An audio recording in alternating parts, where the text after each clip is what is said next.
City slump yet to another defeat, but Pep Guardiola signs a 2-year contract extension. What do you think this says about the man and his character? Or does he just love the challenge, or is he just trying to prove us wrong in terms of I can do more than just sign players with an open checkbook and win? Chuck, I think Pep Guardiola knows the conversations that are being had about him. Let me just front load this by saying, in my opinion, Pep Guardiola is the greatest coach of all time. Period. Right?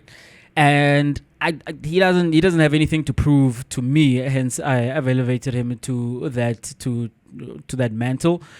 But the questions around him have been, well, of course he succeeds. The comments around Pep Guardiola rather have been, of course he succeeds because he finds himself in good situations.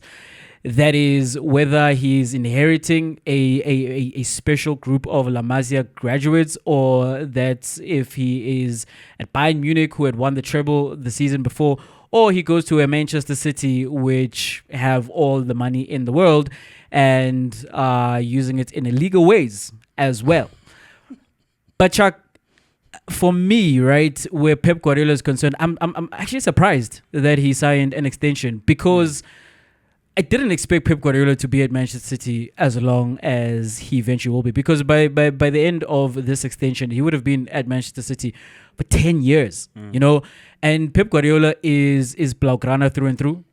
He's a Catalan boy. He was raised with Barcelona and had great success with Barcelona, but he was with Barcelona for what, four seasons, if not 5, and he was done with that experience, and he went to Bayern Munich, and he was also there for he didn't get to 5 seasons with Bayern Munich. And then when he came to Manchester City, I thought to myself, we're going to see a similar length stay for Pep Guardiola with Manchester City. And of course, we know why he was hired. The holy grail for Manchester City was the Champions League. And eventually, Pep Guardiola led them to the Champions League. He led them to a treble, mind you. And there's been nothing for him left to achieve with Manchester City. But the knowing question, which I come back to, has been from the wider public, maybe people who you want to classify as critics of Pep Guardiola. Can he take a struggling team and do something about it? And even that is relative. What are we talking about when we talk about Manchester City struggling, right?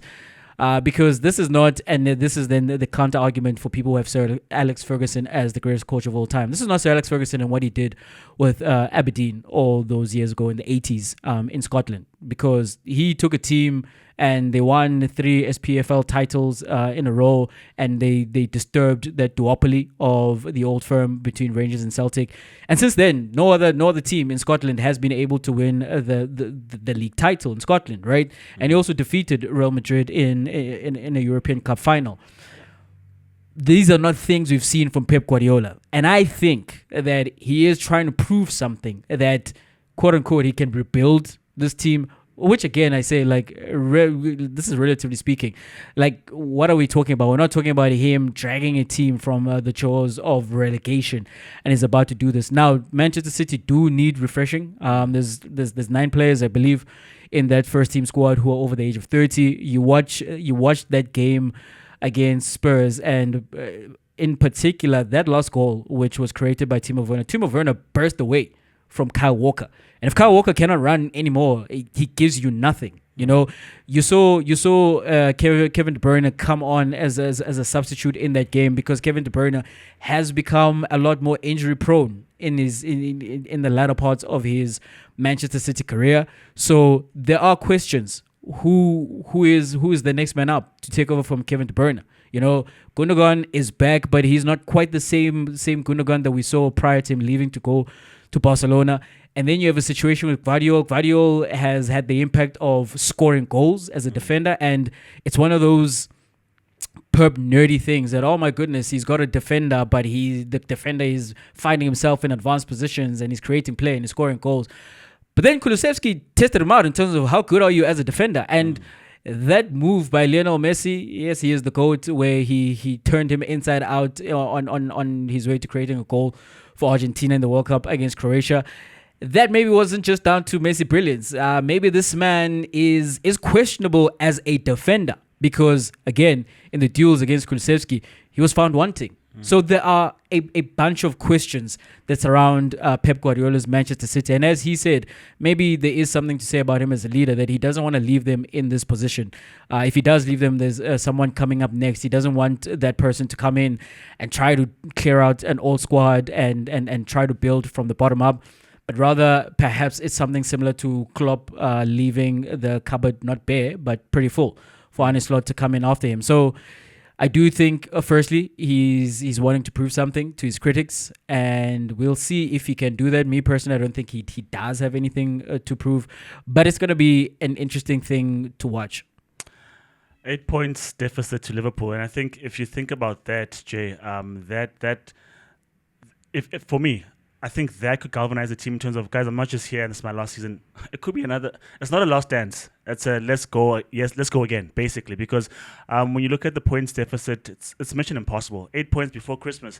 It's unlikely that Liverpool see that lead. But if there's a team that can come back and make that gap smaller and make it close come April and May, it's Man City, right? And if you can galvanize them to go again, I think the contract extension suggests that, number one. Number two, I think, as you said as well, he needs to rebuild, because this version of City is not what they were last season when they won the league. This version of City is not what they were when they won the treble. Yes, the players are mostly the same, but in terms of how they're playing, I mean, it's hard to find Haaland. It's like trying to open a Where's Wally book in this point, because he's always stuck in amongst the defenders. If he's not playing in transition or ball over the defense, you can't find Haaland, you know?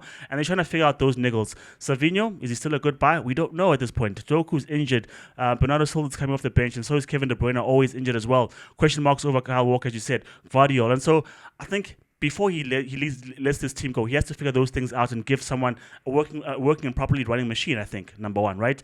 But I think most of all, Jay, I think, as you're saying, it's a pride thing. I don't think Pep goes out on a whimper. I don't think Pep says 4 losses in a row.